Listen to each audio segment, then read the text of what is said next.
வேதத்தை எடுத்துக்கொண்டு நாம் வாசிப்போமாக. கர்த்தர் நம்மளுக்கு இந்த வசனங்களை ஆசீர்வாதமாக்கி தருவாராக. பரலோக பிதாவே, இந்த வார்த்தைகள் உண்மை உள்ளவைகள். இந்த வார்த்தையின் மூலமாக எங்களோடு கூட பேசுங்க. இந்த வாக்கு தத்தங்கள் எங்களுடைய வாழ்க்கையில நிலை நிற்கட்டும். என்னையும் மறைத்துக் கொள்ளுங்க, எங்களை உடைங்க, உருவாக்குங்க. இயேசுவின் நாமத்தினாலே வேண்டிக் கொள்கிறேன் பிதாவே, ஆமென். Praise the lord. ஹல்லேலூயா, ஹல்லேலூயா, ஆமென். சோ நம்ம கதையை எழுதினவர் யாரு?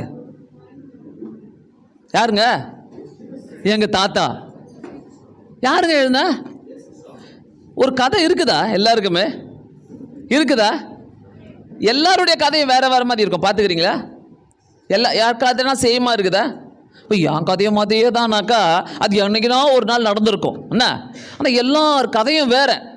ஆனால் அவ்வளோ கதையை எழுதினவர் கர்த்தர். ஆமா, ஹல்லேலூயா. எல்லார் கதையும் எழுதுகிறவர் அவர் தான். எல்லாருக்கும் ஒரு கதை இருக்குது. அந்த ஒவ்வொரு கதைகளையும் அவர் எழுதி கொடுத்து நமக்கு என்ன பண்ணுறாரு? நம்மளை வாழ வைத்து கொண்டு இருக்கிறாரு. ஸோ இன்றைக்கே நான் அது மாதிரி நான் யோசித்து கொண்டிருக்கிற நேரத்தில் எவ்வளவு அழகாக நம்மளுடைய கதைகளை எழுதுகிற தேவன் இல்லை? அந்த கதைகளை எழுதின, கதையை தொடங்கின தேவனை நம்ம என்னைக்குன்னா நம்ம பார்த்துருக்கிறோமா? நம்ம வாழ்க்கையில் கதையை தொடங்கின தேவனை நம்ம என்னைக்குன்னா அறிஞ்சிருக்கிறோமோ? இந்த இடத்துல நம்ம பார்க்கலாம். தயவுசெய்து நடுவில்லாம் இது மாதிரி கட் ஆகுது, அதனால தான் நம்ம கேர்ஃபுல்லாக இருக்கணும். ஓகேவா? இது யூடியூப்பில் போகிறதுனால. ஸோ இந்த உலகத்தில் நான் யார்? இந்த உலகத்தில் நான் யார்? இதெல்லாம் நம்ம யோசிக்கிறதே இல்லைல்ல. இந்த உலகத்தில் நான் யார்? என் கதையை யார் எழுதுனா? என் கதையை யார் உருவாக்கினா? என்னைக்குன்னா உட்காந்து யோசிக்கிறோமா? என்னைக்குன்னா உட்காந்து நம்ம இதை பற்றி நம்ம ஒரு ஒரு ஒரு ஒரு தாட் கொடுக்குறோமா? என் கதையை யார் எழுதுனா? நான் யார் இந்த உலகத்தில்? என் பின்னாடி ஏதோ ஒரு கதை இருந்துகிட்டே இருக்குது, என் முன்னாடியும் ஒரு கதை போய்கிட்டே இருக்குதுல்ல, என்னை பற்றி ஒரு கதை நடந்துக்கிட்டே இருக்குதுல்ல. என் கதை நிறைய பேருக்கு பிரோஜனமாகவும் இருக்குது, என் கதை நிறைய பேருக்கு ஒரு உதாரணமாகவும் இருக்குது, என் கதை நிறைய பேருக்கு ஒரு எடுத்துக்காட்டாகவும் இருக்குது. ஸோ இப்படி தான் கர்த்தர் நம்மளை உருவாக்கி வைத்திருக்கிறார். எரேமியா எப்படி உருவாக்கினார்? யார் நான்னாக்கா, எரேமியா 1வது அதிகாரம் 5வது வசனத்தில், நான் உன்னை தாயின் வயிற்றில் உருவாகும் முன்னே உன்னை அறிந்தேன். நம்ம கதையே அங்கே தான் தொடங்குது. ஆமென், ஹல்லேலூயா. உருவாகிறதுக்கு முன்னே உன்னை அறிந்தவர். நீ தாயின் வயிற்றில் உங்கள் அம்மா அப்பா பிளான் பண்ணுறதுக்கு முன்னாடியே உன்னை அறிந்தவர். இப்படிப்பட்ட ஒரு நபரை நான் கொண்டு வர போகிறேன். ஆமென். இப்படிப்பட்ட ஒரு நபர் எனக்கு தேவை இந்த உலகத்தில் சொல்லி உன்னை உருவாக்கின தேவன். ஹல்லேலூயா. என்ன உருவாக்கினவர் யாருங்க? இந்த உலகத்தையே உருவாக்கினவர் அந்த கர்த்தர் தான். The God created the world போட்டுக்குது. ஆண்டவர் இந்த உலகத்தை, கர்த்தர் இந்த உலகத்தை சிருஷ்டித்தான் போட்டுக்குது. ஸோ இந்த இடத்துல இந்த உலகத்தை சிருஷ்டித்தவர் தான் என்னையும் சிருஷ்டித்தவர். ஹல்லேலூயா, ஹல்லேலூயா. நான் உன்னை தாயின் வயிற்றில் உருவாகும் முன்னே உன்னை அறிந்தேன். நாம் உருவாகிறதுக்கு முன்னே நம்முடைய கதையை அறிவார். ஏசாயா 46:3 சொல்லுது, தாயின் வயிற்றில் தோன்றினது முதல்ல உன்னை ஏந்தினேன், சுமப்பேன், தாங்குவேன், தப்புவிப்பேன். இவ்வளோ வாக்கு தத்தங்களை கொடுத்த தேவன். ஹல்லேலூயா. நீ தாயின் வயிற்றில் தோன்றின நாள் முதல்ல உன்னை ஏந்துவேன், சுமப்பேன், தாங்குவேன், தப்புவிப்பேன். ஹல்லேலூயா. இவ்வளோ வாக்கு தத்தங்களை கொடுத்து நம்ம மேலே இவ்வளோ கரிசனை வச்சு நம்மளை உருவாக்குனாரு. ஸோ நான் கொடுத்த டாபிக் என்னன்னாக்கா, God created your story and He rewrites your story. Amen. Hallelujah. அதாவது கர்த்தர் உன் கதையை எழுதினாரு அண்ட் திரும்பவும் எழுதுகிறார். எழுதி கொண்டே இருக்கிறார், எழுதி கொண்டே இருப்பார், எழுதுவார். ஆமென். எத்தனை பேர் நம்ம விசுவாசிக்கிறோம்?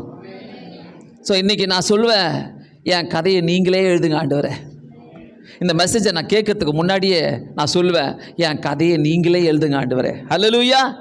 ஸோ நான் யார் கேட்டாலும் நம்மளை உருவாக்குறதுக்கு முன்னாகவே நம்மளை யாருன்னா கேட்கட்டும், நீ யார்? நான் உருவாகிறதுக்கு முன்னாகவே எனக்கு பர்த் சர்டிஃபிகேட்டை கொடுத்தவர். ஹல்லேலூயா. பர்த் சர்டிஃபிகேட் க்யூவில் போய் நிற்கிறீங்களா? ஹாஸ்பிட்டலில் போய் கெஞ்சுறீங்களா? லஞ்சம் கொடுக்குறீங்களா பர்த் சர்டிஃபிகேட்டுக்கு? இங்கே கர்த்தர் சொல்கிறாரு, நான் உன்னை ஏந்துவேன், சுமப்பேன், தாங்குவேன், தப்பு வைப்பேன். லஞ்சம் கொடுத்தாதான் பர்த் சர்டிஃபிகேட்டு. பைபிளில் சொல்லுது, உனக்கு நீ உருவாகிறதுக்கு முன்னே நான் உனக்கு பர்த் சர்டிஃபிகேட்டை உண்டாக்கி கொடுத்துருக்கிறேன். ஸோ நான் உருவாகிறதுக்கு முன்னாகவே என் பர்த் சர்டிஃபிகேட்டை உருவாக்கினவர் கர்த்தர். நான் வெறுமையாக தரல அந்த பர்த் சர்டிஃபிகேட்டை. உன் டேட்டை குறிக்கல, உன் நாளை குறிக்கல, நான் உனக்கு நான் நேரத்தை குறிக்கல. உன்னை தப்பு வைப்பேன், சுமப்பேன், ஏந்துவேன், தாங்குவேன் சொல்லி நான் உன் சர்டிஃபிகேட்டில் எழுதி தந்திருக்கிறேன், உன் பர்த் சர்டிஃபிகேட்டில். ஹல்லேலூயா, ஹல்லேலூயா, ஹல்லேலூயா. உருவாக்குனவருக்கு எல்லாமே தெரியுங்க. ஒரு பார்ட்ஸை உருவாக்குறாங்கனாக்கா அந்த பார்ட்ஸில் எங்கே இருக்குது, என்ன இருக்குது. உன் கையில் செல்ஃபோன் இருக்குதுனாக்கா அந்த செல்ஃபோனுக்குள்ளே என்னென்ன இருக்குதுன்னு உனக்கு தெரியும். சிம் எப்படி போடணும், அந்த சிம்மை நான் எப்படி எடுக்கணும், எல்லாமே உங்களுக்கு தெரிஞ்சிருக்குது.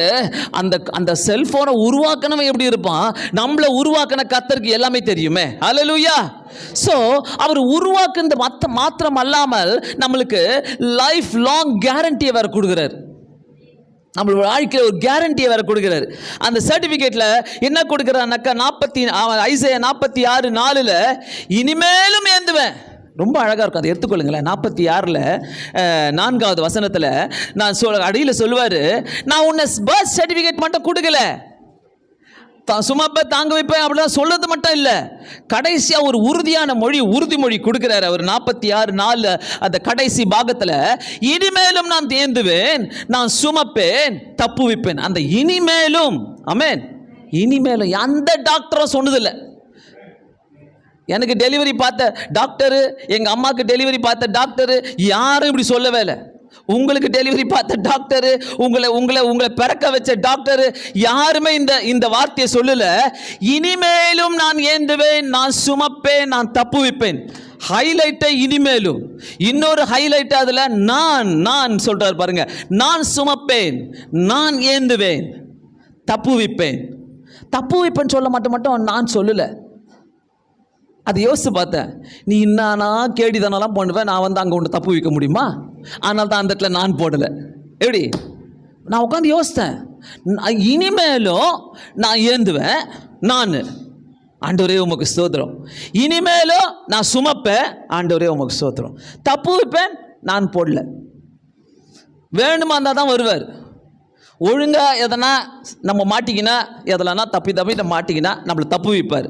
கேடிதானே பண்ணிட்டு நம்ம வந்து ஆண்டவரே என்னை தப்புவீங்கன்னு சொன்னால் தப்பு வைக்கவே மாட்டார். அதனால தான் அங்கே நான் போடல. இந்த பைபிள் வார்த்தைலாம் நம்ம நல்லா புரிஞ்சுக்கணும்.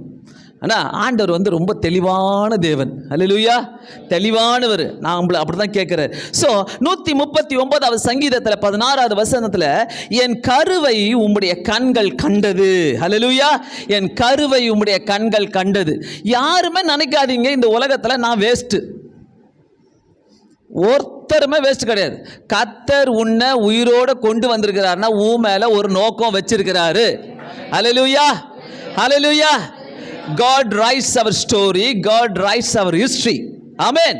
நம்ம ஹிஸ்டரியை எழுதுறவருங்க, நம்முடைய வரலாறை எழுதுறவருங்க. அவர் வாழ்க்கையில் சாதிச்சாதான், நாட்டில் போய் சாதிச்சாதான் சரித்திரத்தை எழுதுவாங்கன்னு கிடையாது. சாதிக்காமலே நம்முடைய சரித்திரத்தை எழுதுகிறவர். ஹல்லேலூயா. நம்மளுடைய சரித்திரத்தில் இருந்து நம் வாழ்க்கையின் கதை வசனம் டைரக்ஷனு அவர் தாங்க. ஹல்லேலூயா. அவன் டைரக்டருன்றான், அவன் உருவாக்குறதெல்லாம் ஒன்றுமே கிடையாது. ஆனால் எனக்கு ஒரு டைரக்டர், கதை வசன டைரக்ஷன் ஒருத்தர் இருக்கிறார்னா கர்த்தர் மட்டும்தான். அல்லேலூயா. அந்த கர்த்தர் தான் எனக்கு கதை வசனம் டைரக்ஷன், என்னுடைய வாழ்க்கையில் சரித்திரத்தை உருவாக்கி கொண்டிருக்கிறார். ஆமென், அல்லேலூயா. So he knows how to write our story. அவருக்கு தெரியும் என் கதையை எப்படி எழுதணும்னு. யார் கதையும் பார்க்காதீங்க, உன் கதையை எழுதுறதுக்கு ஒருத்தர் இருக்கிறாரு, ஒருத்தர் எழுதிட்டு இருக்கிறாரு. அப்போ நான் கேட்குறேன், அவர் தான் எழுதுறாரு, நீ எதுக்கு நடுவில் வந்து என் கதையை எழுதுற? நடுவில் இப்படிலாம் சேர்த்துக்கணும், நம்ம புத்தியெல்லாம் கொண்டு வந்து சேர்த்து ஆராய்ச்சி பண்ணிடணும். கரெக்டா? அவர் வந்து என் ஸ்டோரியை எழுதிட்டு இருக்கிறாரு. அவர் வந்து he writes my story. அவர் என் கதையை எழுதிட்டு இருக்கிறாரு. உங்க கதையை அவர் எழுதிட்டு இருக்கிறாரு. ஸோ இதில் யாருக்குமே அதிகாரம் கிடையாது. இன்னொரு ஸ்டோரிக்குள்ள போயிட்டு, இன்னொரு கதைக்குள்ள போயிட்டு, இன்னொரு சரித்திரத்தில் போயிட்டு நம்ம கதையை எழுதுவதற்கு. ஆமென், ஹல்லேலூயா. தெளிவாக இருக்குதுங்க, பைபிள் தெளிவாக இருக்குதுங்க, வேதம் தெளிவாக இருக்குதுங்க. ஏன்னா கர்ப்பத்தில் நான் தாயின் வயிற்றிலே உருவாவதற்கு முன்னாகவே என்னை அறிந்தவர். இனிமேலும் தாங்குவேன், இனிமேலும் சுமப்பேன், தப்புவிப்பேன். ஆமென். ஸோ கர்த்தர் திட்டங்களோடு நம் கதையை எழுதுகிறார். ஒரு திட்டம் வச்சு எழுதுறார். ஆமென், ஹல்லேலூயா. நம்ம பிறக்கும் போது நம்ம தாய் தகப்பன்கிட்ட கேட்டோமா, நீங்கள் என்ன எனக்கு திட்டம் வச்சிருக்கிறீங்க, நீங்கள் என்ன பண்ண போறீங்க, என்ன வாழ்க்கையில் நடக்க போகுதுன்னு சொல்லி திட்டங்களை கேட்டோமா? நோ, கேட்கவே இல்லை. ஆனால் கர்த்தர் திட்டங்களை வச்சு எழுதுறார் நம்முடைய வாழ்க்கையில். அவர் ஒரு திட்டத்தோடு நம்மளுடைய கதைகளை எழுதி கொண்டு இருக்கிறார். ஸோ எது உனக்கு, அதாவது எப்படிலாம் நம்ம வாழணும், எதெல்லாம் உன்னுடைய வாழ்க்கையில் வேணுமோ அத்தனை கதையும் உன்னுடைய வாழ்க்கையில் எழுதி வைக்கிறார். நீ எங்கெல்லாம் ஜெயிக்கணும், நீ எங்கெல்லாம் தோத்து போகணும், நீ எங்கெல்லாம் என்னை ஏற்றுக்கொள்ளணும், நீ எங்கெல்லாம் என்னை மகிமைப்படுத்தணும், நீ எங்கெல்லாம் எனக்காக வாழணும், எல்லா கதையும் அவருடைய திட்டங்களில் இருக்குது. எதுவும் நம்ம புதுசாக ஒன்றுமே உருவாக்கி இதை நான் தான் உருவாக்கினேன்னு சொல்லி நம்ம செய்கிறவங்களே கிடையாது. அல்லேலூயா. அப்படி ஒன்றுமே நம்ம செய்யலை. ஸோ நம் கதையை எழுதும்போது அவர் எழுதிக்கிட்டே தான் இருக்கிறாரு. அவருடைய பேனாவை அவர் கீழே வைக்கவே இல்லை. Is keep on writing. நம்மளை குறித்து எழுதிட்டே இருக்கிறார். ஸோ இன்னும் நிறுத்தலை, அவர் கைவிடவும் இல்லை. அவருடைய பேனா, கர்த்தருடைய பெண்ணு நம்ம கதையை எழுதிக்கிட்டே தான் இருக்குது. என் கதையும் உங்கள் கதையும் எழுதிக்கிட்டே தான் இருக்குது. ஆமென். ஸோ ஒரு நாள் சொல்லாதீங்க என்னை பற்றி யாருக்குமே தெரியாது, நான் என்ன பண்ண போகிறேன்னு எனக்கு தெரியாது, எதுவுமே சொல்லாதீங்க. அவருடைய கதையில் உங்கள் திட்டங்கள் இருக்குது. அவருடைய கதையில், அவருடைய டைரக்ஷனில் உங்களுடைய ஒவ்வொரு நடவடிக்கைகளும் இருக்குது. சில நேரங்களில் நம்மளுடைய கதைகளில் நம் நம்பிக்கையில் நம்மளுடைய அந்த கதைகளில் நம்முடைய நம்பிக்கை உறுதிப்படுத்தப்படும், நம்முடைய விசுவாசம் அதிகரிக்கும். நிறைய காரியங்களை கர்த்தர் நம்முடைய வாழ்க்கையில் அநேக காரியங்களை நடைபெறுத்தி கொண்டே இருப்பார். நம் வாழ்க்கையில் கதை வசனம் டைரக்ஷன் பண்ணுகிற தேவனுக்கு ஒரு பெரிய தேட்டர் கிடையாது அதை போட்டு காட்டுறதுக்கு. யோசித்தீங்களா? நான் உட்காந்து யோசித்தேன், என் கதையை எழுதுறீங்களா ஆண்டவரே? என் பேரில் தேட்டர் வச்சுருக்கிறீங்களா? என் பேரில் ஒரு பெரிய ஸ்க்ரீன் இருக்குதா? என் பேரில் டிவி இருக்குதா? அட்வர்டைஸ்மெண்ட் இருக்குதா? ஒன்றுமே கிடையாது, ஒன்றுமே கிடையாது. ஆண்டவருக்கு ஒரு பெரிய பிக் ஸ்க்ரீன்லாம் கிடையாது. நம்ம கதையை எழுதுறவருக்கு, டைரக்ஷன் பண்ணுறவங்களுக்கு நீங்களும் நானும் தான் ஸ்க்ரீன், வேற ஒன்றும் கிடையாது. நம்ம வாழ்க்கையை மற்றவங்க பார்க்குறாங்க, நீங்களும் நானும் தான் ஸ்க்ரீனாக இருக்கிறோம். நீங்களும் நானும் தான் ஆண்டவருக்கு ஒரு பெரிய தேட்டராக இருக்கிறோம். சில நேரங்களில் அவர் நம்முடைய வாழ்க்கையை எழுதி கொண்டு இருக்கும்போது நடுவில் நம்ம குறுக்கிட்டு என்ன பண்ணுவோம், சிலவற்றை நம்ம டிலீட் பண்ணுவோம், சிலதை எடுத்து நமக்கு பிடிக்காததை எடுத்துட்டு போட்டுருவோம், நமக்கு பிடித்ததை அவருடைய பிளானில் சேர்த்துக்கொள்வோம், அவர் எழுதுகிற கதையில் அதை சேர்த்துக்கொள்வோம். அந்த கதையிலலாம் பார்த்தீங்கன்னா, அதெல்லாம் பார்த்தீங்கன்னா அந்த கதைகள் யாவும் அப்படி நடுவில் பூந்து நம்ம ஐடியாவை கொடுத்து நம்மளுடைய நோக்கங்கள் அதுக்குள்ளே போய் ஆண்டவர் எழுதுகிற கதையில் எழுதும் போது அந்த கதைகள் கிழிந்து போகும், அந்த கதைகள் உடைந்து போகும். கண்டிப்பாக நல்லா யோசிங்க. நம்ம வாழ்க்கையை பற்றி தான் பேசிகிட்டு இருக்கிறோம். நம்ம நல்லா யோசிங்க. அவரே நம்ம சரித்திரத்தை எழுதுனாராக்கா அதை உருவாக்கி கொடுப்பார், அதுக்கு ஒரு முடிவையும் கொடுப்பார், அதுக்கு ஒரு தொடர்கதையும் எழுப்புவார். நான் நினைக்கிறேன் நம்ம உட்காந்து பெருசாக யோசித்து என் வாழ்க்கை எப்படி போச்சு, என் வாழ்க்கை இப்படி ஆயிருக்குதே, என் பிள்ளைங்களுக்கு இப்படி ஆயிருக்குதே, நான் இப்படி இருக்கிறேனே, நான் என்ன பண்ண போகிறேன், இது எல்லாமே வேஸ்ட். இது எல்லாமே வேஸ்ட். உட்காந்து யோசிக்கிற அவ்வளோ கவலையும் வேஸ்ட், உட்காந்து யோசிக்கிற அவ்வளோ பிளானும் வேஸ்ட். அவர் என்ன நினைக்கிறாரோ அதுதான் நடக்கும். ஆமென். ஹல்லேலூயா. அதுக்கு நீங்களும் நானும் ஒத்து போகிறோம்னாக்கா அவர் பேனாவை கீழே வைக்கவே மாட்டார், எழுதிக்கிட்டே இருப்பார், நம்ம கதையை எழுதிக்கிட்டே இருப்பார், நமக்கு வழி நடத்திக்கிட்டே இருப்பார். ஹல்லேலூயா. அவர் எழுதுறதுக்காக விடுங்க. ஸோ கர்த்தர் சரித்திரங்களை உருவாக்குறவர் மாத்திரமல்ல. நீங்கள் நினச்சிட்ருக்கீங்களா அவர் கதையை மட்டும் எழுதுறவர், அப்படியே ஜஸ்ட் கதையே எழுதிட்டு போகிறாருன்னு? கதையை மட்டுமே எழுதுறாரா? எத்தனை பேர் நினைக்கிறீங்க அவர் நம்ம கதையை மட்டும் எழுதிட்டு இருக்கிறாரு உட்காந்து? என் கதை போர் அடிக்குதே, என் கதையில் ஒரு வித்தியாசங்கள் வேணுமே, என் கதையில் ஒரு உயர்வுகள் வேணுமே, என் கதையில் சில கதவுகள் திறக்கப்படணுமே, என்னுடைய வாழ்க்கையில் சில லக்கு அடிக்கணுமே. உணர்றோமா இல்லையா? யாருன்னா ஒருத்தர் ஏஞ்சி சொல்லுங்க, நான் நினச்சதெல்லாம் அப்படியே நடந்துட்டு வருது. நிச்சயம் கிடையாது, நிச்சயம் கிடையாது.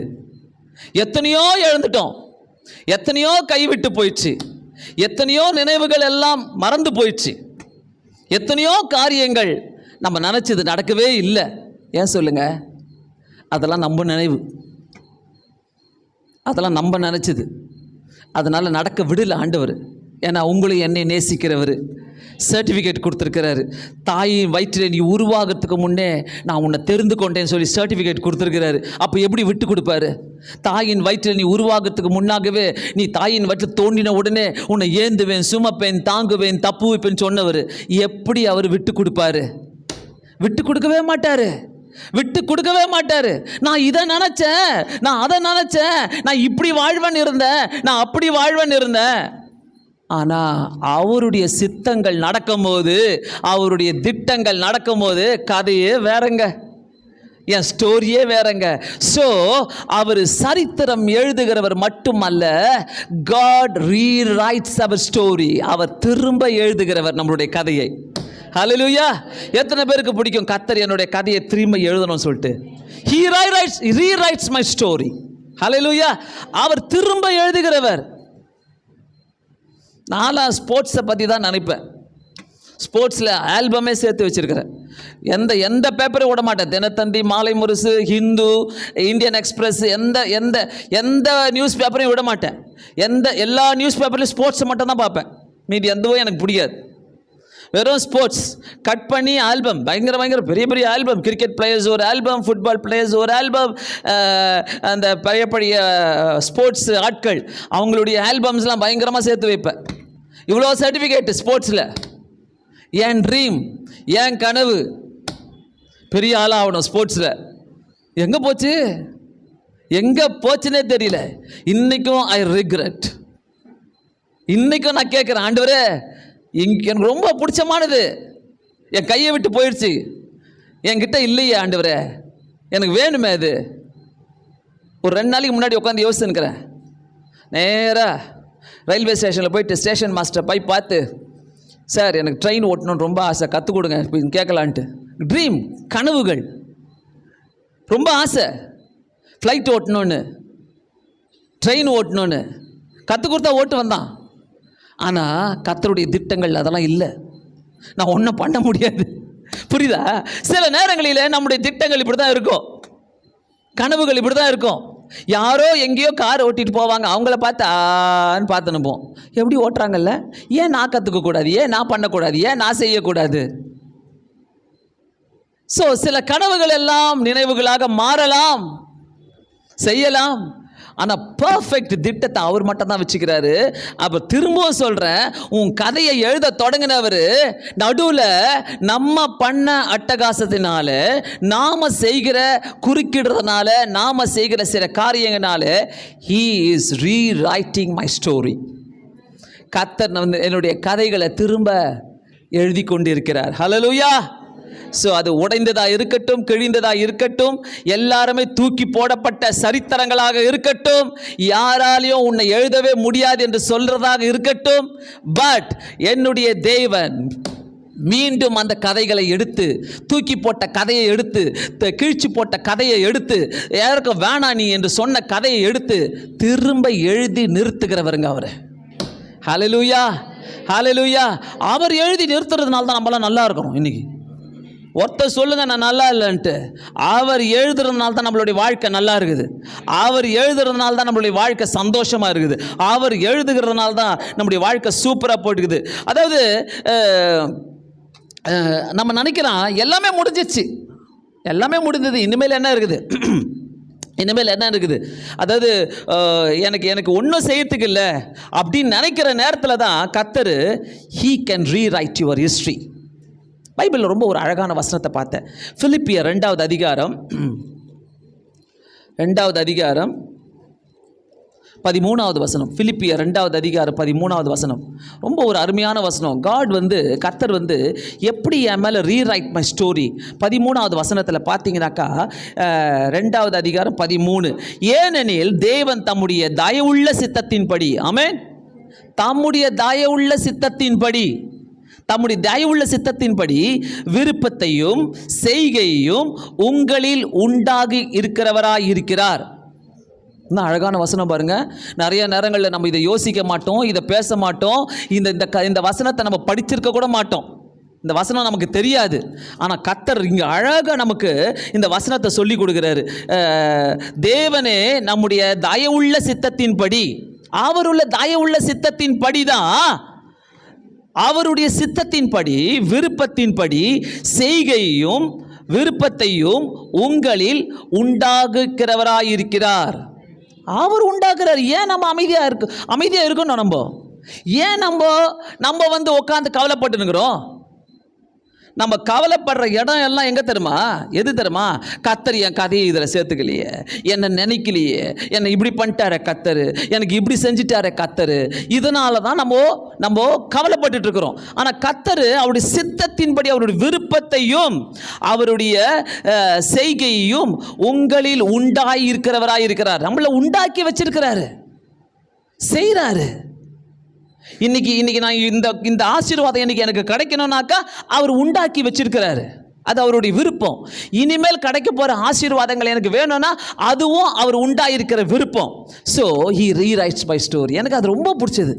ஹீ ரைட்ஸ் மை ஸ்டோரின்னு சொல்கிறதோட ஹீ ரீரைட்ஸ் மை ஸ்டோரி. திரும்ப எழுதுகிற தேவன் என்னுடைய கதையை, என் கதையை திரும்ப எழுதுகிற தேவன். ஸோ திரும்ப எழுதும் போதெல்லாம் வித்தியாசங்கள் வரும்ல. கண்டிப்பாக பண்ண மிஸ்டேக்கு திருப்பி பண்ண மாட்டாங்க இல்லை? யோசித்து பாருங்கள், நம்ம ஒரு ரைட்டராக இருந்தால் எப்படி இருப்போம்? பண்ண மிஸ்டேக்கை நம்ம ஐயோ போன கதையில் நான் இந்த தப்பை பண்ணேன், இந்த கதையில் நான் இந்த தப்பை பண்ண மாட்டேன். கர்த்தர் வந்து ரீரைட் பண்ணும்போது நிறைய யோசிப்பார். ஸோ மனிதர்கள் கதையை கேட்டு பிடிக்கல தூக்கி போட்டுட்டு போயிடுவாங்க. எத்தனை பேர் உங்கள் கதையை கேட்பாங்க சொல்லுங்கள்? எத்தனை பேர் உங்கள் கதையை கேட்பாங்க? உங்கள் கதையை சொல்கிறதுக்கு நிறைய பேருக்கு இஷ்டம் இல்லை. நிறைய நேரங்கள் நம்ம இது யோசிக்கிறோம்ல, என் கதையை யாருன்னா கேட்டால் நல்லா இருக்குமே. ஒரு 2 நிமிஷம் அந்த கதையை சொல்கிறதுக்கு டைம் கிடச்சா கூட நம்ம சொல்லுவோம். அது 2 நிமிஷத்துக்கு மேலே அவங்க ஒரு ரியாக்ஷன் கொடுப்பாங்க பாருங்க. அப்படின்னு பார்த்தாலே உன் கதையில் இன்ட்ரெஸ்ட் இல்லைன்னு அர்த்தம். உன்னையே பார்த்து கேட்குறாங்கனாக்கா உன் மேலே அக்கறையோடு கேட்குறாங்கன்னு அர்த்தம். அந்த இடத்துல கடவுள் இருக்கிறாருன்னு அர்த்தம். ஆனால் நிறைய பேர்கிட்ட நீங்கள் ஏங்குவீங்க, நீங்கள் சொல்லணும்னு நினைப்பீங்க, உங்கள் கதையை சொல்ல முடியாது. என்னைக்குன்னா யோசிக்கிறோமா, இதெல்லாம் சொல்லவே முடியாது. உங்கள் கதையை போய் கேட்டால் கூட அவங்க வந்து இன்ட்ரெஸ்டே காட்ட மாட்டாங்க. அதில் நம்ம என்ன புரிஞ்சிக்கலாம்? சொல்லியே வேஸ்ட்டு, கதையை கீழ்ச்சி போட்டு போகிறாங்க, தூக்கி போட்டு போகிறாங்க. ஆனால் கர்த்தர் சொல்கிறாரு, நான் திரும்ப எடுத்து எழுதுவேன். தூக்கி போட்ட கதையை நான் திரும்ப எடுத்து எழுதுவேன். ஆமென். நான் திரும்ப எடுத்து எழுதுவேன் உன் கதையை. God has not ended your story. கர்த்தர் உன் கதையை முடிக்கலை. நோ, கர்த்தர் வந்து உன் கதையை முடிக்கவே இல்லை. என்னைக்கும் நிறைய போராட்டங்கள்லாம் நடந்திருக்கும், எல்லாத்தையும் நீ தாண்டி தான் வந்திருக்கிற. கர்த்தர் அனுமதிச்சாரு, அழுகையை அனுமதிச்சாரு, கவலையை அனுமதிச்சாரு, கஷ்டங்களை அனுமதிச்சாரு, உபத்திரங்களை அனுமதிச்சாரு, அவமானங்களை அனுமதிச்சாரு. தாண்டி வந்திருக்கிறோம்ல. இதெல்லாம் தாண்டி வரும்போது கர்த்தர் கேட்குறாரு, can I rewrite your story? கர்த்தர் உங்ககிட்ட கேட்குறாரு, நான் திரும்ப உன் கதையை எழுதட்டுமா? என்ன சொல்லுவீங்க? எனக்கு அவர் தாங்க எழுதணும், யாருமே எழுதக்கூடாதுங்க. என் கதையை யாருமே எழுதக்கூடாது, அவர் தாங்க எழுதணும். நான் அதில் உன்னிப்பாக இருக்கிறேன். ஏன்னா தாயின் வயிற்றில் உருவாகிறதுக்கு முன்னாடியே என்னை தெரிந்து கொண்ட தேவன் அவர். ஏந்துவேன், சுமப்பேன், தாங்குவேன், தப்புவிப்பேன் சொன்ன தேவன் அவர். சர்டிஃபிகேட்டை, எனக்கு பர்த் சர்டிஃபிகேட் அப்பவே எனக்கு கொடுத்த தேவன் அவர். அவர் தாங்க எழுதணும். God has not ended your story. So you keep up your faith. அவருக்கு உங்கள் மேலே ஒரு நோக்கம் இருக்குது. உங்கள் விசுவாசத்தை நிலைப்படுத்தி கொள்ளுங்க.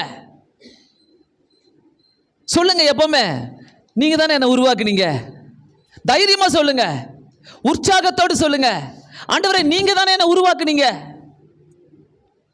எத்தனை அம்மா அப்பாக்கள் சொல்லுவாங்க, இந்த குழந்தை எனக்கு வேணான்னு சொல்லிட்டேன். நான் பிறக்கும் போது எங்கள் அம்மாவுக்கு 3வது குழந்தை வேணாம், 4வது குழந்தை வேணாமா.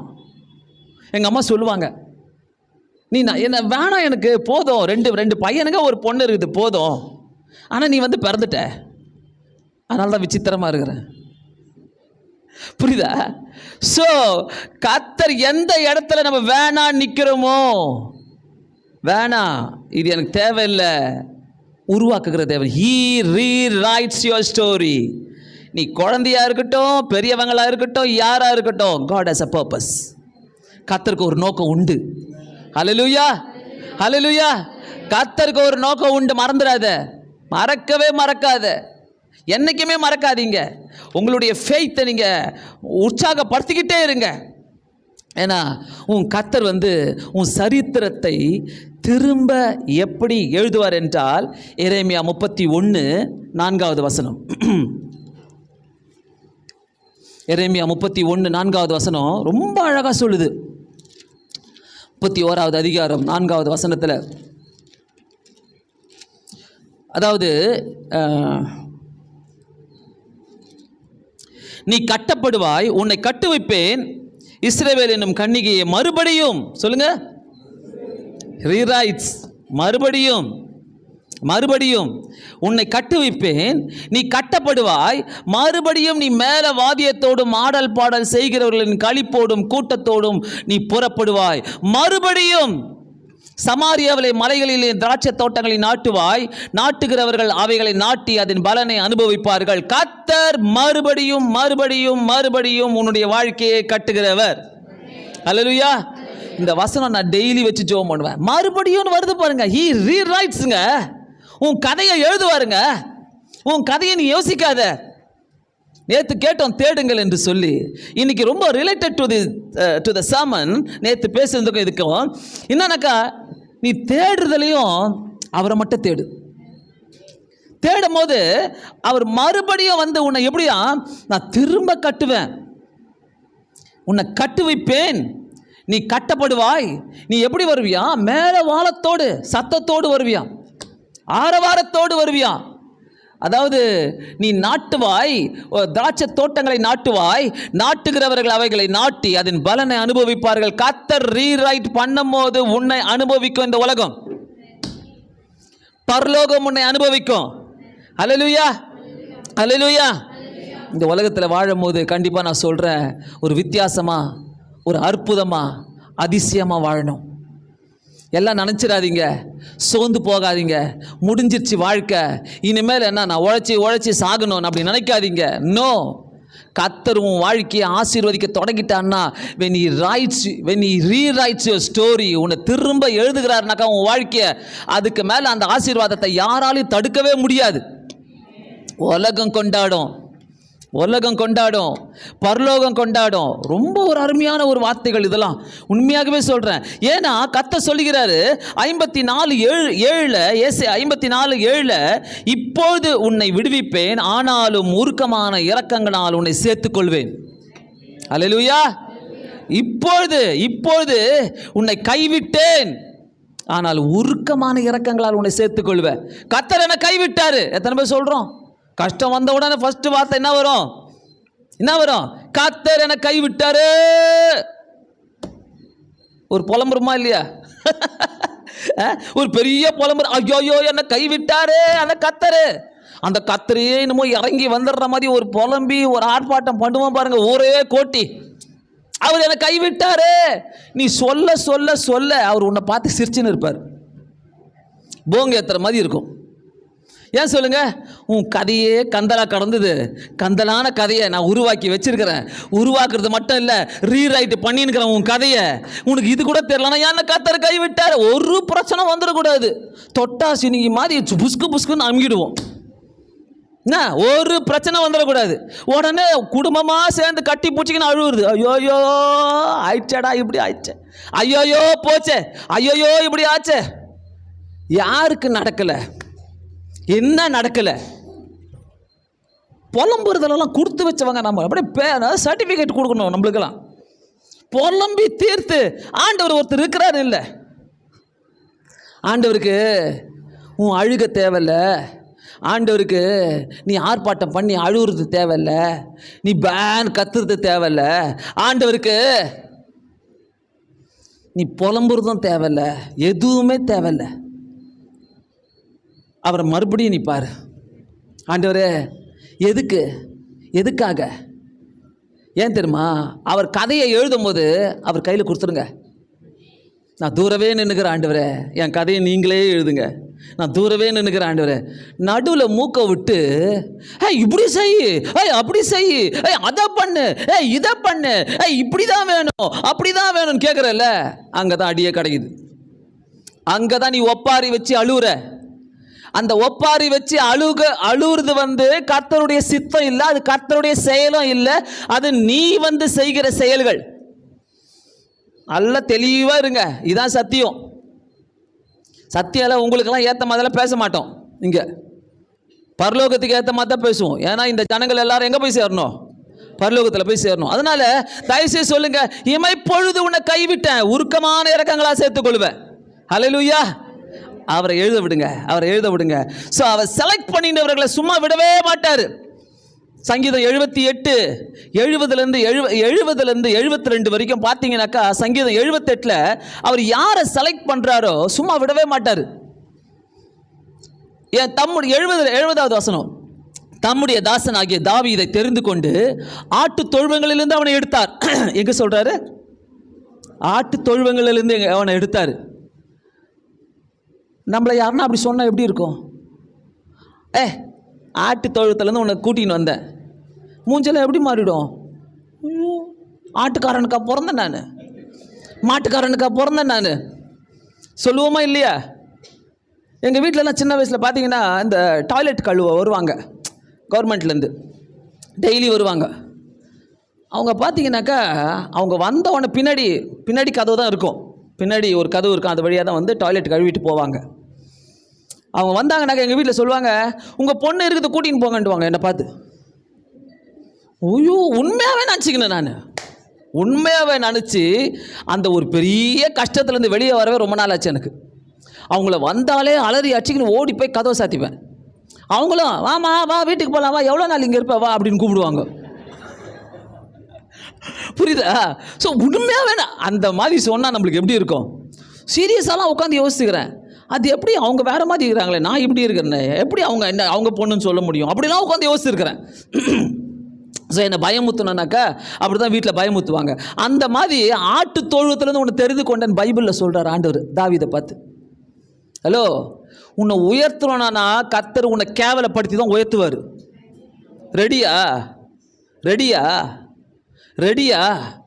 எவ்வளோக்கு எவ்வளோ கேவலப்படுத்தணுமோ, எவ்வளோக்கு எவ்வளோ உன்னை எல்லாரும் கேவலமாக பேசணுமோ அப்படி வச்சு தான் உயர்த்துவார். நான் காலையில் கூட பாஸ்டர் சொல்லிட்டு இருந்தேன், நிறைய ஆசீர்வாதம் இன்னமும் வச்சுருக்கிறார் நமக்கு, இன்னும் வச்சிட்ருக்கிறார் நமக்கு அப்படின்னு சொல்லிட்டு இருக்கிறேன். ஸோ ஒரு படியும் ஒரு வழியும் ஒவ்வொரு காரியங்களும் உன்னை உயர்த்துவதற்காக தான். ஸோ ஆண்டவர் தாவீதை பார்த்து சொல்கிறாரு, நான் உன்னை எங்கே தெரிந்து கொண்டேன்? ஆட்டு தொழுவங்களிலிருந்து உன்னை எடுத்தார், கரவலாடுகளின் பின்னாக திரிந்த அவனை. பாருங்களேன், எந்த ஆடுன்னு கூட சொல்கிறார் பாருங்களேன். கரவலாடுகளின் பின்னாக திரிந்த அவனை நம்முடைய ஜனமாகிய யாக்கோபையும் தம்முடைய சுதந்திரமாகிய இஸ்ரவேலையும் மேய்ப்பதற்காக அழைத்து கொண்டு வந்தார். இவ்வளோ தெளிவாக சொல்கிறாரு, இவங்களெல்லாம் மேய்க்கிறதுக்காக தான் உன்னை கூட்டிகிட்டு வந்தேன், அதனால தான் ஆடை மேய்க்கிறதுக்கு உனக்கு கற்றுக் கொடுத்தேன். அந்த ஆட்டை நீ மேய்ச்சினாக்கா இந்த ஜனங்களை எப்படி மேய்க்கணும் உனக்கு தெரியும். பாஸ்டர் அந்த வசனங்களை இந்த நாட்களில் எடுத்துகிட்டு இருக்கிறாங்கல்ல சங்கீதத்தில். ஸோ ரொம்ப அழகாக இருக்குது. 72வது வசனம், இவன் அவர்களை தன் இருதயத்தின் உண்மையின்படியே மேய்த்து தன் கைகளின் திறமையினாலே அவர்களை நடத்துவான். ஆண்டவருக்கு தெரிஞ்சிருச்சு, ஏன்னா அவர் தான் தாயின் வயிற்றில் மாதிரி தெரிந்து கொண்டு வராச்சு. நீ யார், நீ எப்படி இருப்ப, நீ என்ன பண்ணுவ, உன் கையில் இந்த கிஃப்டை கொடுத்தா, இந்த ஆசீர்வாதத்தை கொடுத்தா நீ எப்படி இருப்ப, எல்லாமே கர்த்தருக்கு தெரியும். எல்லாமே கர்த்தருக்கு தெரியும். உன் கையில் ஒரு ஆசீர்வாதத்தை கொடுத்தா நீ எப்படி அதை எடுத்து மற்றவங்களுக்காக உபயோகப்படுத்துவேன்னு சொல்லி அவருக்கு தெரியும். நிறைய பேர் செல்ஃபிஷாக வாழ்ந்துட்டுருக்குறோம்ல. எப்படி செல்ஃபிஷாக வரணும்னாக்கா, மற்றவங்களை பற்றியே தெரியாது, மற்றவங்களை பற்றி நம்ம யோசிக்கவே மாட்டோம். அப்படியா ஒரு அப்படியான்னு கற்றுக் கொடுத்துக்குறாங்க பாருங்க, அந்த அப்படியான்னு மட்டும் போட்டுட்டு போயிட்டே இருப்போம். ஆனால் கர்த்தர் இங்கே என்ன சொல்கிறாரு, உனக்கு நான் வேறு வழியை வச்சிருக்கிறேன், உனக்கு வேறு ஆசீர்வாதங்களை வச்சிருக்கிறேன், உன் சர்டிஃபிகேட் வேறு. அவர் சொல்கிறார் பாருங்க, உண்மையின்படியே மேய்த்து தன் கைகளினாலே திறமையினாலே அதை நடத்தினான். அவ்வளோ ஹோப் வச்சிருக்கிறாருங்க தாவீது மேலே ஆண்டவர். அந்த மாதிரி ஹோப் வச்ச தேவன் ரொம்ப அழகாக வழி நடத்துகிறாரு. அப்படியே 2 சாமுவேல் பார்க்கலாம். 2 சாமுவேலில் 7வது அதிகாரம் 2 சாமுவேல் 7வது அதிகாரம், ரொம்ப அழகான ஒரு வசனம். தாவீதை பற்றி ஆண்டவர் சொல்கிறாரு. 7வது அதிகாரத்தில் 8-9 பார்த்தீங்கன்னா, எல்லாரும் எடுங்க 8-9, 8வது வசனம் பாதியிலிருந்து நான் வாசிக்கிறேன். சேனைகளின் கர்த்தர் சொல்லுகிறது என்னவென்றால், இஸ்ரவேல் என்கிற என் ஜனங்களுக்கு அதிபதியாக இருக்கும்படி ஆடுகளின் பின்னே நடந்த உன்னை ஆட்டு மந்தையை விட்டு எடுத்து, தெளிவாக இருக்குதா? ஆடுகளின் பின்னே இருந்த உன்னை ஆட்டு மந்தையை விட்டு எடுத்து ஜனங்களுக்கு அதிபதியாக இருக்கும்படிக்கு ஆட்டு மந்தையிலிருந்து ஒருத்தனை எடுக்கிறாரு. நான் சொல்கிறேன், நீ யாரையுமே கேவலமாக பார்க்காத, யாரையுமே கேவலமாக யோசிக்காத. முட்டை வாங்குறியா சப்ஜெக்டில், ஆமேன்னு சொல்லு. படிக்கலையா, ஆமேன்னு சொல்லு. ஆட்டு மேய்க்கிறவனுக்கு என்ன இருந்தது? ஒன்றுமே கிடையாது. எப்பா நான் படிக்கலையே, என்கிட்ட ஒன்றும் இல்லையே. படித்தவங்க என்ன பண்ணுறாங்க, படிக்காதவங்க என்ன பண்ணுறாங்க? ஹலோ, உழுந்து படித்தவன் வேஸ்ட்டு, 0 எடுக்கிறதும் வேஸ்ட்டு, எல்லாமே வேஸ்ட்டு தான். இந்த உலகத்தில் எல்லாம் மாயே. இந்த முன்னாடி பெஞ்சில் உட்காந்துக்கும் பார்த்தீங்களா, எப்படி இருக்கும்? யாரையும் பார்க்காதது, டீச்சரை மட்டும் பார்த்துனுக்கும். இப்படி பார்த்துக்கிறீங்களா? முன்னாடி உட்காந்துக்குது எல்லாம் டீச்சரை மட்டும் பார்த்துனுக்கும். அவங்க கண்ணை விட்டு போவே கூடாது அது. ஆனால் இந்த நடுவில் உட்காந்துட்ருக்கோம், அதை பார்த்துக்கிறீங்களா? அது எப்படி இருக்கும்? கொஞ்சம் கேர்லெஸ்ஸாக இருக்கும். அப்படி பார்க்கும், இப்படி பார்க்கும், எல்லாரையும் பார்க்கும், நோட் எடுத்து பார்க்கும், பின்னாடி பார்க்கும், அந்த பக்கம் வெளியில் பார்க்கும். அதுக்கும் பின்னாடி ஒன்று இருக்குது பாருங்க, உட்காந்துக்கும். கவலையே படாது.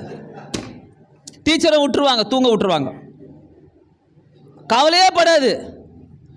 ஆனால் ஒரு 10 வருஷம் காட்சி பார்த்தீங்கன்னாக்கா முன்னாடி உட்காந்துக்குன்னா இருப்போம். முன்னாடி உட்காந்துன்னு சொல்லும், இந்த பின்னாடி உட்காந்துக்கிறத பார்க்கும். 10 வருஷம் கழிச்சு, என்னடி பண்ணுற? நானாடி வீட்டில் தாண்டி இருக்கிறேன். முன்னாடி டீச்சரை முறைச்சி பார்த்து படிச்சியடி,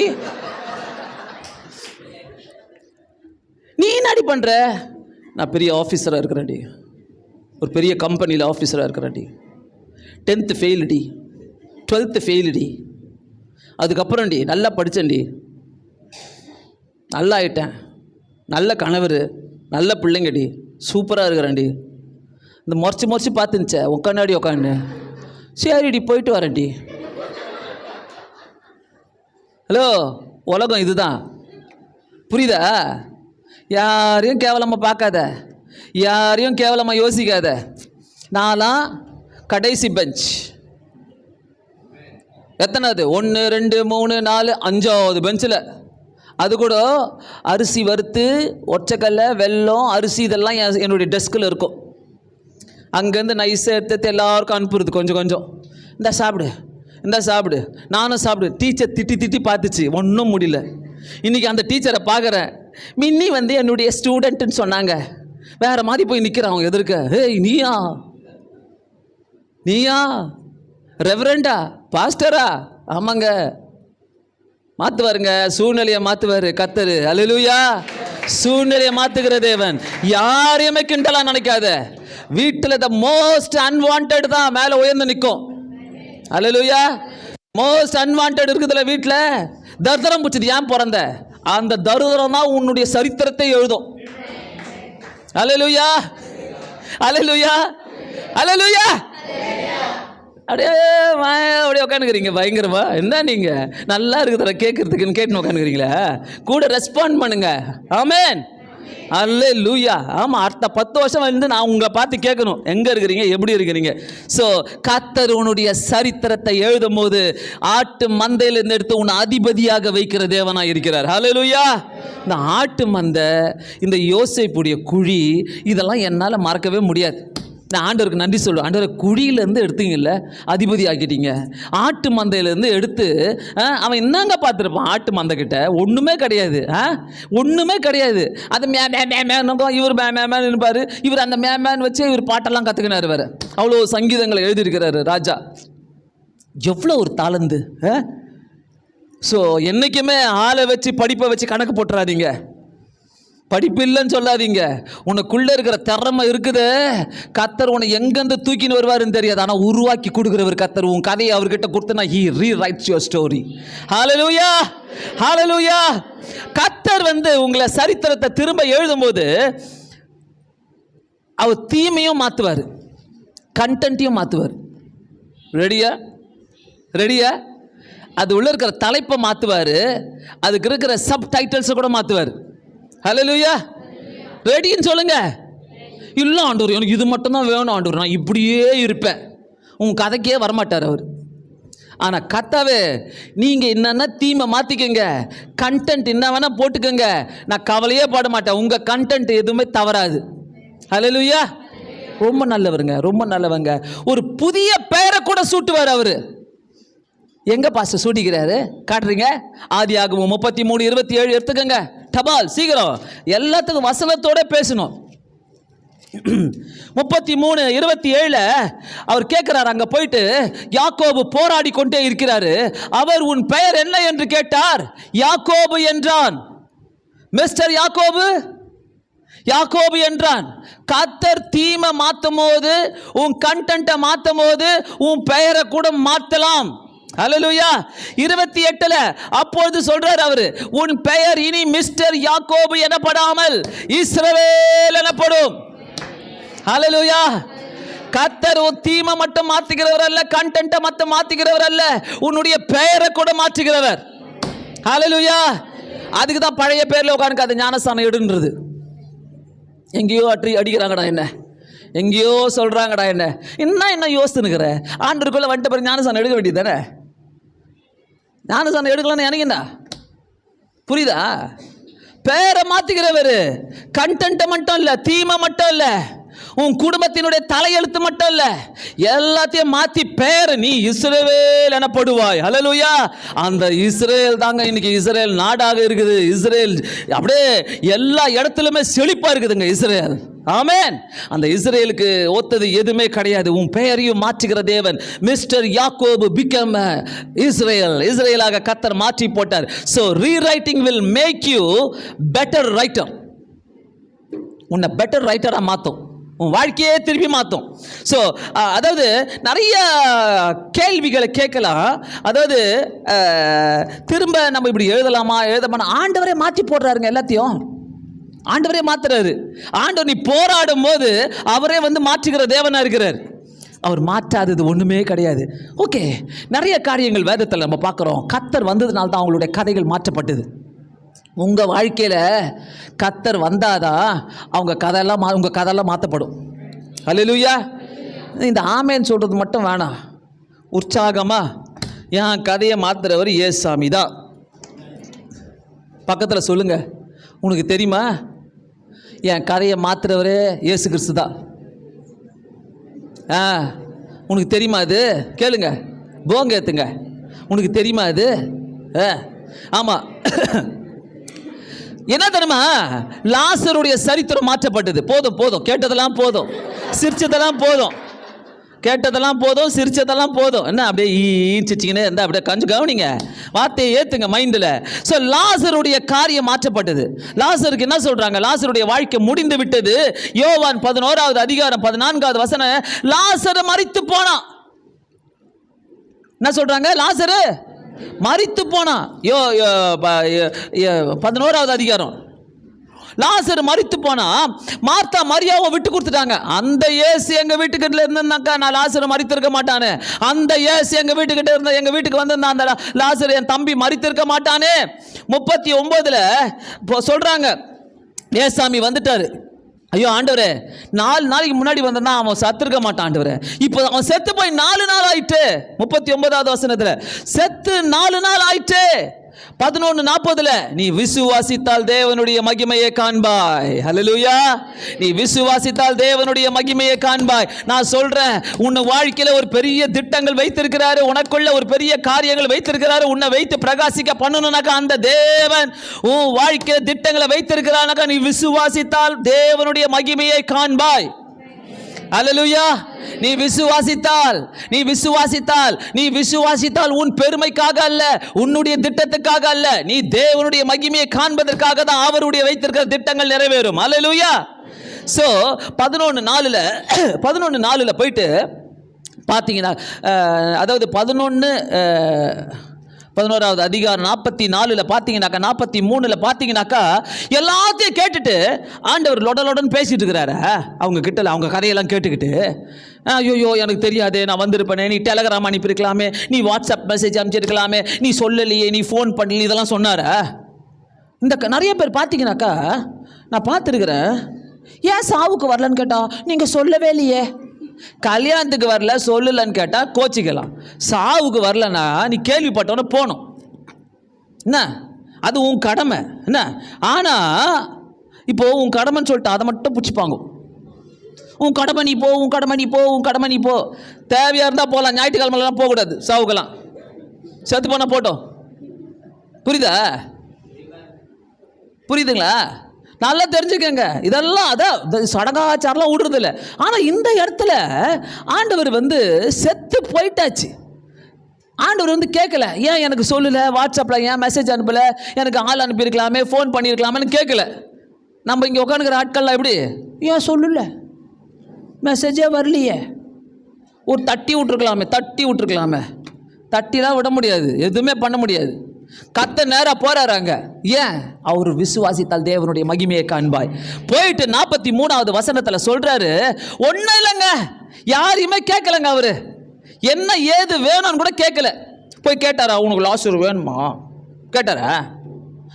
உனக்கு லாசர் வேணுமா, உனக்கு சொத்து வேணுமா, உன் பத்திரம் வேணுமா, உனக்கு இன்னொரு வீடு வேணுமா, உனக்கு இவ்வளோ பணம் வேணுமான்னு கேட்டாரா? எதுவும் கேட்கல.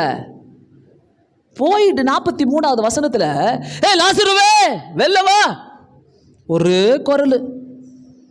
செத்து போன லாசரு உள்ள இருக்கிறாரு, கட்டி போட்டு 4 நாள் நாத்தடிக்கு கட்டண துணியோட வெளியில வராருங்க. அவரு மூக்கு காது கண்ணு எல்லாம் வெளில போயிது. உள்ள போய் ஆள் அனுப்புங்க ஆண்டவரே, அவன் எப்படி ஏன்ச்சு அனுவா, யாரும் கேட்கல. அதாங்க விசுவாசம், அதான் விசுவாசம். யாரும் கேட்கல. உள்ள போய் எப்படி எழுந்து வருவான், அந்த உள்ள கொகையில இருந்து அவன் கட்டி போட்டு வச்சுக்கிறவ கண்ணெல்லாம். ஒரே வார்த்தை, லாசருவே வெளிலவா. என் கண்டென்ட்ல அதுதாங்க இருக்கணும். He comes and changes the things. என் கண்டென்ட்ல தான் இருக்கணும். ஆண்டவர் எழுதுற சரித்திரத்தில் let him do whatever he wants. ஆண்டவர் என்ன செய்யறாரோ அதை செய்யட்டும். ஆண்டவர் என்ன செய்யறாரோ அதை செய்யட்டும். அவருடைய கண்டென்ட்ல எதுவுமே இல்லை. நான் வர்றேன், நான் செய்கிறேன், நான் போகிறேன், நான் செய்ய போகிறேன்னு சொல்லிக்கிட்டுலாம் வரல.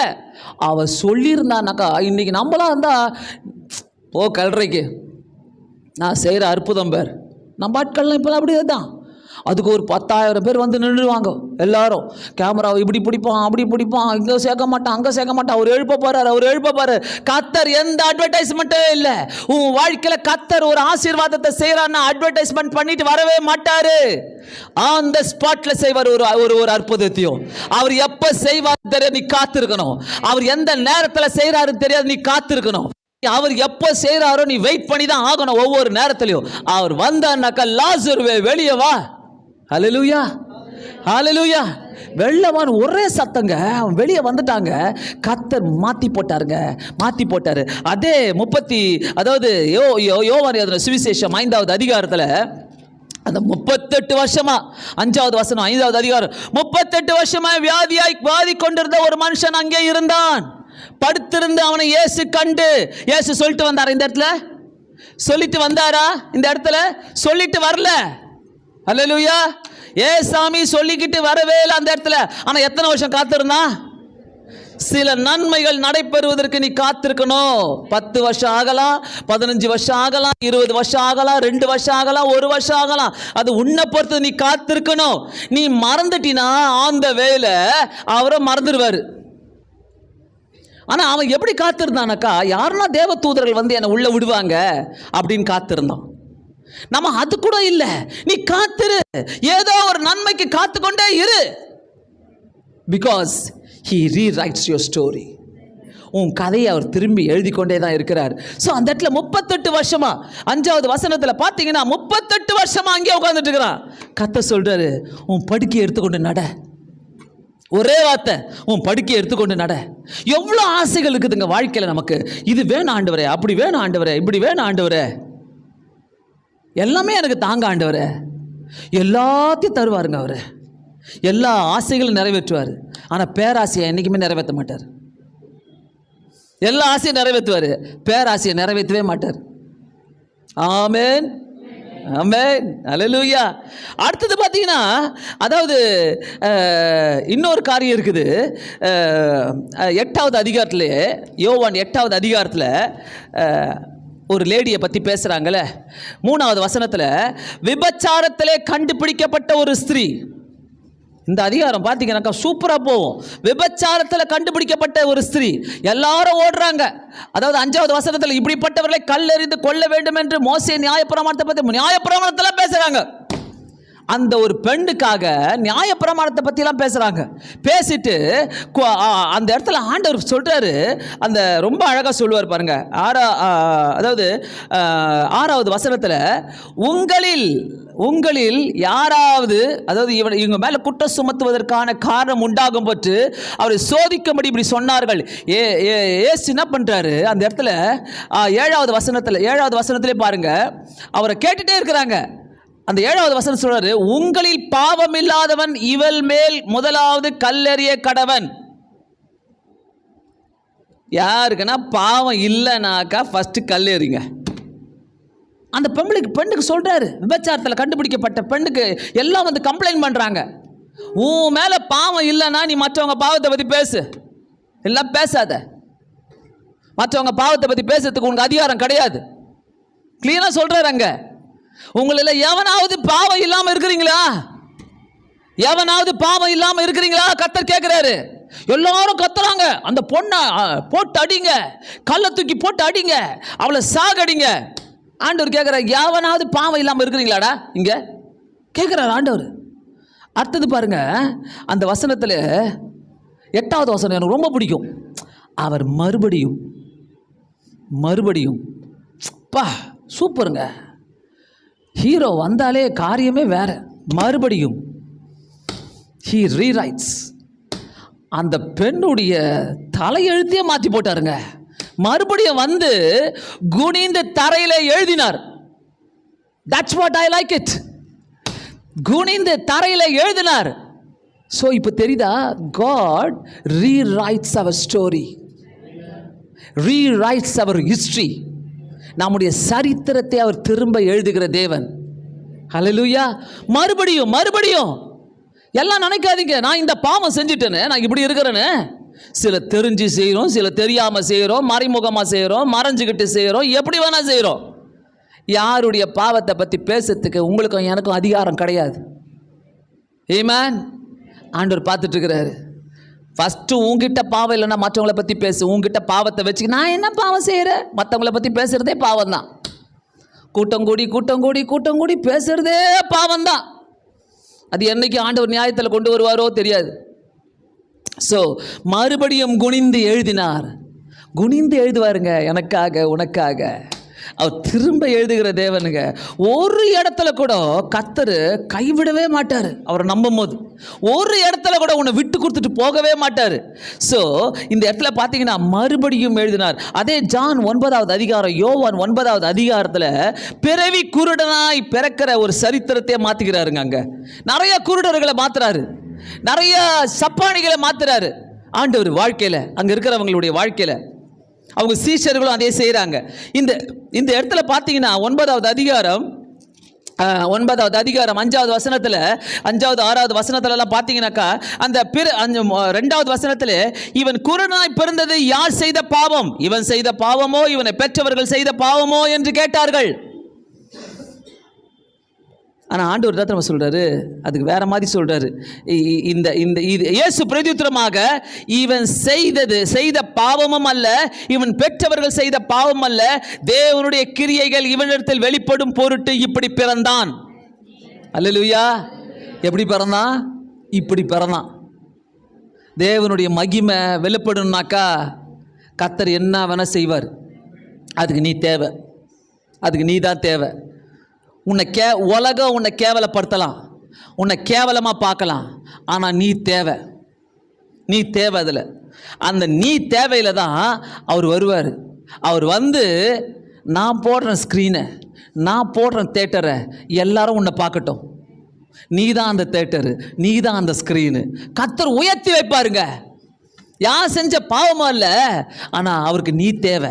ஸோ இந்த இடத்துல கர்த்தர் ஒவ்வொரு காரியத்தை செய்யும் போது அதாவது ரொம்ப தெளிவாக அழகாக செஞ்சுட்டு போகிறாரு. ஸோ அந்த 5வது வசனத்தில் பார்க்கலாம்.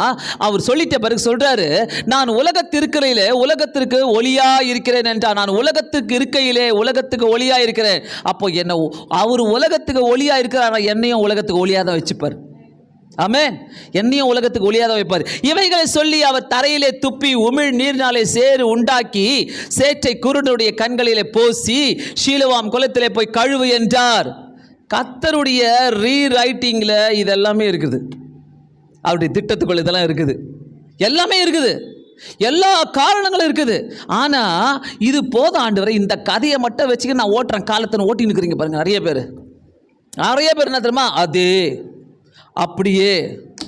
நான் அன்றைக்கி மீட்டிங்கில் சொல்லிட்டு இருந்தேன், என்ன மாற்றங்கள் ஆண்டவரே சிலருக்கெல்லாம் வந்துக்குதுன்னா, ஒரு மாற்றமும் கிடையாது. நல்ல ட்ரெஸ் போடுறீங்க, அந்த மாற்றம் வந்துக்குது. நல்ல ஜுவல்ஸ் மாட்டிக்கிறீங்க, அந்த மாற்றங்கள் வந்துக்குது, ஆசீர்வாதம். அதெல்லாம் நல்ல பைக்ஸ் வாங்குறீங்க, வெஹிக்கிள்ஸ் வாங்குறீங்க, அந்த மாற்றம் வருது. ஆவிக்குரிய ஜீவிதத்தில் ஒரு மாற்றமும் இல்லை ஆண்டவரே. அப்படியே தான் வந்துடுறாங்க, அப்படியே தான் போகிறாங்க ஆண்டவரே. சொன்னாலும் புரிய மாட்டுது ஆண்டவரே. ஒருத்தர் ஏஞ்சி தைரியமாக கேள, நாங்கள் எவ்வளோ மாறிக்கிறோம். ஒரு சிலர் தான் மாற்றங்களுக்கு இடம் கொடுத்துருக்குறாங்களே ஒழிய எல்லாரும் மாற்றங்களுக்கு இடமே கொடுக்கல. நீ மாற்றத்துக்கு இடம் கொடுத்துனா he rewrites your story, he rewrites your history. உங்களுடைய சரித்திரங்களை மாற்றி எழுதுகிற தேவனாக இருக்கிறாரு. ஏன் நம்ம மாற்றங்களுக்கு இடம் கொடுக்கக்கூடாது? ஆண்டவர் பாருங்க, அந்த இடத்துல போயிட்டு ரொம்ப அழகாக சொல்லிட்டு, நான் உலகத்துக்கு ஒளியாக இருக்கிறேன், அது எப்படி அவனை நான் ஒளி இல்லாமல் வைப்பேன்? அவன் கண்ணில் ஒளி இல்லாமல் நான் எப்படி வைப்பேன்? ஆண்டவர் கேட்குறாருங்க. ஸோ இது எல்லாமே பார்க்கும்போது ஆண்டவர் நிறைய காரியங்களை செஞ்ச தெய்வம். நிறைய காரியம் உலகத்தில் பார்த்தீங்கன்னாக்கா மிஷினரிஸ் நிறைய பேர் வந்திருக்கிறாங்க. ஏன் கொண்டு வந்தார்? அவங்களெல்லாம் பெரிய படிப்புகளை படித்து விட்டு டாக்டர்ஸாக வந்தாங்க, மிஷினரிஸாக வந்தாங்க. யார் யாரோ எப்படி வந்தாங்க? ஹைலைட் ஆனவரை யார் தெரியுமா? Shoe maker William Carey. Shoe தச்சுட்டு இருந்தவரை இங்கே வந்து இந்தியாவில் பெங்காலில் 40 லாங்குவேஜுக்கு மேலாக அவரை மொழிபெயர்க்க செய்து உருவாக்கி அவரை அந்த சதி என்ற திட்டத்தை ஒழிக்க வச்சு செனட் ஆஃப் செரம்பூர் என்ற ஒரு யூனிவர்சிட்டியை உருவாக்கி, அவர் பேர் வில்லியம் கேரி என்ற பேரில் அவர் உருவாக்கி கடந்து சென்றாருங்க.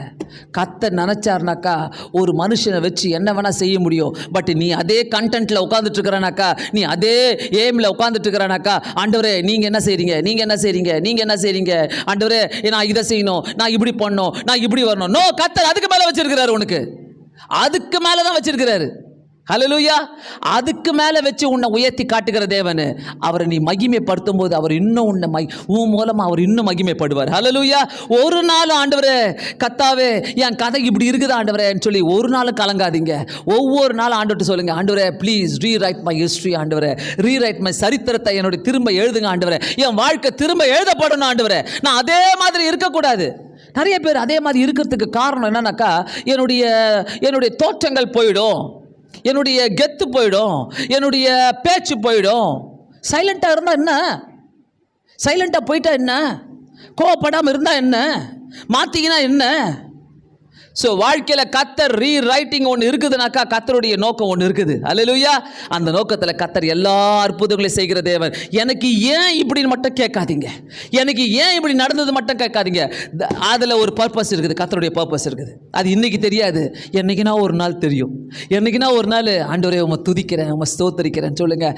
ஆண்டவருக்கு விட்டு கொடுக்காதீங்க. கண்களை மூடி நம்ம ஜெபிப்போம். பரலோக பிதாவே உம்மை ஸ்தோத்தரிக்கிறேன், உம்மை துதிக்கிறேன் ஆண்டவரே. நீங்கள் எங்களுடைய கதைகளை திரும்ப எழுதுகிற தேவன். God rewrites our history. என் வாழ்க்கையில் எங்கெங்கெல்லாம் ஆண்டவரே நீங்கள் இல்லாமல் இருக்கிறனோ அங்கெல்லாம் மாற்றங்களை கொடுங்க. என் கதையை நீங்கள் எழுதுங்க. And you are my theme and you are my content. நீங்கள் தான் என்னுடைய எல்லாமே. என் கூட இருங்க. எங்களுக்கு எல்லாருக்கும் புரிய வைத்ததுக்காக ஸ்தோத்திரம். இயேசுவின் நாமத்தினாலே வேண்டிக் கொள்கிறேன் பிதாவே. ஆமென்.